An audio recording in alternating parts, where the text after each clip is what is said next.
আসসালামু আলাইকুম রহমতুল্লাহ। এই ঘটনাটা রাত্রের আল্লাহ বাঁচাই দিছে, আল্লাহ তালার অশেষ রহমত ছিল, নয়তো হয়তো বা আজ কত হাজার ফিট নিচে পড়তে হইতো তা বলার মতো না। আমি খাগড়াছড়ি আসছি, তো এই গাড়িটা আমার একটা বড় ভাইয়ের গাড়িটা আসলে দুর্ঘটনার কবলে পড়ছে। আল্লাহ তালা কোন অশেষ ভালো কাজ করছে না জানি, সেই কাজের কারণে আর কি তাকে আল্লাহ তালা বাঁচিয়ে দিয়েছে, সহি সালামতে খাগড়াছড়ি আমরা আসতে পেরেছি। এটা রাত্রে ঘটনা, আমি রাত্রে আসলে ভিডিও বানাইতে পারিনি। ভিডিও একটা খারাপ মুহূর্তে কিন্তু আসলে ভিডিও বানানো যায় না, আপনাদেরকে জানাবো কি করে। এখন বিষয়টা হচ্ছে এই যে গাড়ির লাইট কিন্তু আমি আসলে সোজা করতেছি, তো পুরো ভিডিওটা দেখেন আসলে এই ঘটনাটা কীভাবে ঘটছে আমি আপনাদেরকে ডিটেলস বলবো। যখন আমরা রাত্রে আসি তখন আমার যে বড় ভাই ছিল আমার সাথে, এটা খাগড়াছড়ির ভিতরে আছি আমরা। তো এখন চলে যাব আর কি, আমরা যাওয়ার পথে আমি আপনাদেরকে কথাগুলো বলি। তো রাত্রে যখন আমরা আসি, তো আমার গাড়ি মাঝে মধ্যে স্লো হয়ে যায়, যেহেতু পাহাড়ে কোন জায়গায় ওছা কোন জায়গায় ঢাল আসলে এটা নির্ণয় করা যায় না। অনেক সময় কিছু জায়গায় মনে হয় যেন গিয়ার চেঞ্জ করলে গাড়ি চলবে, কিন্তু আসলে গিয়ার চেঞ্জ করার পরে দেখা যায় গাড়ি আর চলে না, পিছনের দিকে ব্যাক করে।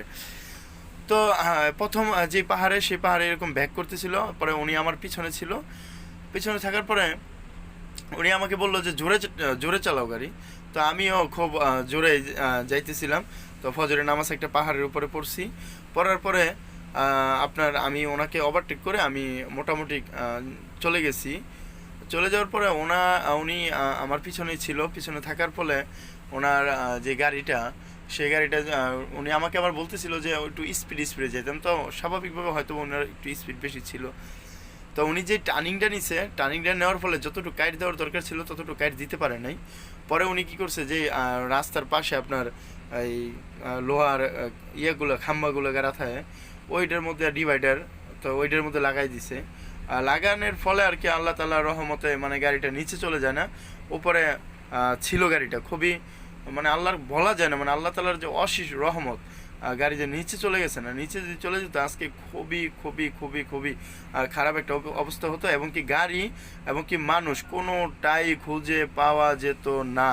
আপনারা জানেন এই অবস্থা। এখানে আমার সিঙ্গেল দিছে, আমি একটু নামি, নেমে একটু কথা বলি, তারপরে আমি আপনাদেরকে আবার আপনাদের মাঝে আসতেছি। সম্ভবত পরুটুল, আমি পরুটুল একটা 50 টাকা দিছি।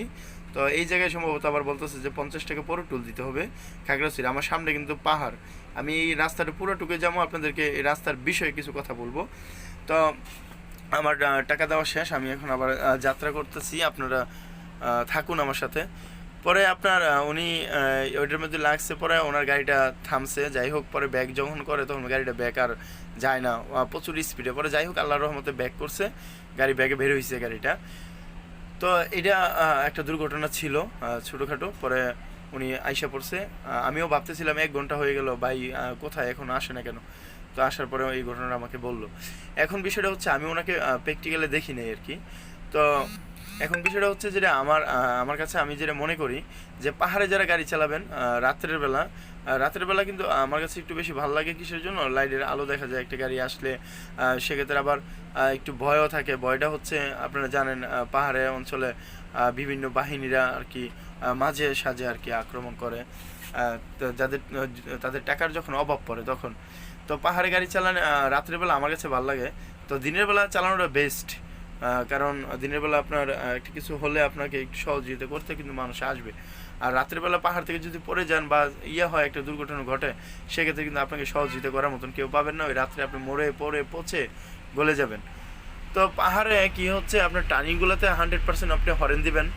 পাহাড়ে টার্নিংগুলোতে হরেন দিবেনই, এবং আপনি যে টার্নিংটা নেবেন সেই টার্নিংটা আপনার যেই লেন আছে সেই লেন অনুযায়ী কিন্তু আপনি টার্নিং নেবেন। আপনার যদি টার্নিং ডাইনে হয়, তো সেক্ষেত্রে আপনার ডাইনের যে লেন, বামের লেনটা সুন্দর করে ধরেই আপনি টার্নিংটা নেবেন। যদি আপনি ডাইনে চলে আসেন, সেক্ষেত্রে যে গাড়িটা আবার সামনে থেকে আসতে সেই গাড়িটা একটু বিপদে পড়ে যাবে। তো এই জিনিসটা ফলো করবেন। আর দ্বিতীয়ত ফলো করবেন আপনার পাহাড়ের কিন্তু উঁচা নিচ, অনেক সময় আপনি উঠতেছেন বোঝা যাবে না, ঠিক আছে, যে মনে হচ্ছে যে একটু ডাল আছে বা গাড়ি উঠবে, এরকম মনে হবে, আসলে কিন্তু তা না। এই যে আপনি দেখতে পাচ্ছেন কিন্তু চতুর্দিকে কিন্তু পাহাড়, প্রচুর পরিমাণের পাহাড়, যা আসলে অন্যরকম একটা দেশ আমার কাছে মনে হয় আর কি। এদিকে যখন আসি তখন মনে হয় যে আমি বাংলাদেশে এখন আমি নাই, এটা কোনো অন্য কোনো প্রদেশে আমি আছি, বা চীন দেশে আছি, বা এরকম একটা কিছু হয় আর কি। যেমন ভারতে আমরা দেখি বড় বড় পাহাড়, ইয়াতে দেখি আপনার চীনে দেখি বড় বড় পাহাড়, পাকিস্তানে দেখি। তো এমন আর কি। তো এই দিকে যখন আসবেন, তারপর হচ্ছে মোটরসাইকেল আছে, আপনারা জানেন যে পর্যটক এরিয়া, মোটরসাইকেল প্রচুর পরিমাণে অনেক সময় গতিতে আসে। সেক্ষেত্রে আপনার একটু বাড়তি সতর্কতা অবলম্বন করতে হবে। তারপরে যে মূল বিষয়টা হচ্ছে যে পাহাড়ে আপনি যখন আপনার গাড়িকে গিয়ার চেঞ্জ করবেন, সেটা কিন্তু খুবই দ্রুত গতিতে আপনার গিয়ারকে চেঞ্জ করতে হবে।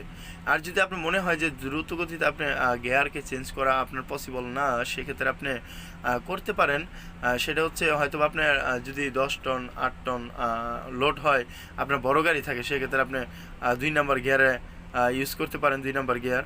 আর সবথেকে বেস্ট হয় আপনি যদি বড় পাহাড়ে যান, যেমন আলুটিলা, আমি কিন্তু এখন বর্তমানে আলুটিলাতে আছি, আলুটিলা পাহাড়ে উঠতেছি। আসলে মোবাইলে কিন্তু সেরকমভাবে বোঝা যায় না, আমি যতটুকু আপনাদের পাহাড় দেখাতে পারতেছি আর কি, এক হাতে গাড়ি চালাচ্ছি, যদিও এটা রিক্সি একটা ব্যাপার, তবুও ভিডিও বানানোর স্বার্থে আর কি আমি এটা ধরে রাখছি। একটু কিছু করার নেই, আমার ওইরকম কোনো মাল মেডিসিন নেই যে আমি আসলে এটা কোনো অন্যভাবে করব, ভিডিওটা করব। তো এই এই এই হচ্ছে বিষয় যে গিয়ারটাকে খুবই আপনার সুন্দর করে চেঞ্জ করতে হবে। এবং কি আপনার গাড়িকে প্রথম থেকেই কিন্তু যখন পাহাড়ে উঠবেন তখন প্রচুর পরিমাণে প্রেশার দিয়ে উঠবেন।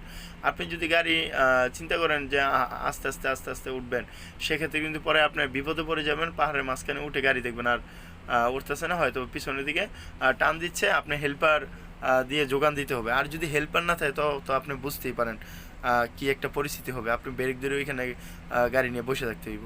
ঠিক আছে? তো এগুলা যদি মেনটেন করে চলেন, আমি আশা করি যে পাহাড়ে ভালো গাড়ি চালাইতে পারবেন। একটু মানে সতর্ক আর কি, একটু বেশি সতর্ক থাকতে হবে। আরেকটা হচ্ছে বাস। বাস একটু দ্রুত গতির যান, এটাতে অনেক যাত্রীরা থাকে ইমার্জেন্সি, তো সেক্ষেত্রে বাসও কিন্তু একটু রানিং আসে। তো আমি যতটুকু আমি এই পর্যন্ত দেখছি, পাহাড়ে মোটামুটি কেউ এত দ্রুত গতিতে আসে না, মোটামুটি একটা মেনটেন করেই আর কি আসে। তো তারপর অনেক সময় হয়ে যায় না, ভুল তো মানুষেরই হয়, আর দুর্ঘটনা যেগুলো হয় সেগুলো কিন্তু ভুলের কারণেই হয়। আর এইসব পাহাড় থেকে যখন আপনি পড়বেন, তো আপনি এটা যদি আল্লাহ তাআলা আপনাকে বাঁচিয়ে রাখে, সেক্ষেত্রে হয়তো আল্লাহ তাআলা আপনাকে বাঁচিয়ে রাখতে পারে। কিন্তু মানে সচরাচরভাবে এটা মানে বোঝাই যায় যে এই পাহাড় থেকে কত ফিট নিচে আপনি পড়বেন, এটা আপনি কল্পনাও করতে পারবেন না। যা এই এই রাস্তায় তো প্রচুর পরিমাণে পর্যটক আসে, এবং কি বাংলাদেশের অনেক মানুষই জানে এই রাস্তার সম্পর্কে। তো আরেকটা যে জিনিসটা আমার মূল সব থেকে বেশি আমি প্রাধান্য দিচ্ছি, সেই জিনিসটা হচ্ছে যে এইখানের যে সিঙ্গেল ব্যবস্থাটা আপনি ডাইনে যাচ্ছেন, আপনাকে যে সিঙ্গেলটা দেওয়া হবে সতর্ক, বাধ্যতামূলক, তারপর হচ্ছে তথ্যমূলক, সেই সতর্কগুলো কিন্তু আপনার পাহাড়ের মধ্যে আছে কিন্তু অনেক কম। তারপর অনেক পুরনো জং ধরে আছে, এগুলো দেখলে বোঝাই যায় না যে একটা সিঙ্গেল। আবার কোনো জায়গায় মানে জং ধরে মানে উঠেই গেছে, কাইতে রয়েছে একদিকে, মানে এগুলা আর কি পাহাড়ের যে সিঙ্গেল ব্যবস্থাটা, এই পরিস্থিতি। তো এটি আমার কাছে খুবই খারাপ লাগছে। যদি এই ভিডিও কেউ দেখে, আপনারা একটু চেষ্টা করেন যে এটাকে একটু শেয়ার করে দেওয়ার জন্য। আপনারা তো আসলে শেয়ার করেন না, আর আমি আপনাদের কাছে চাইতে পারি না শেয়ার।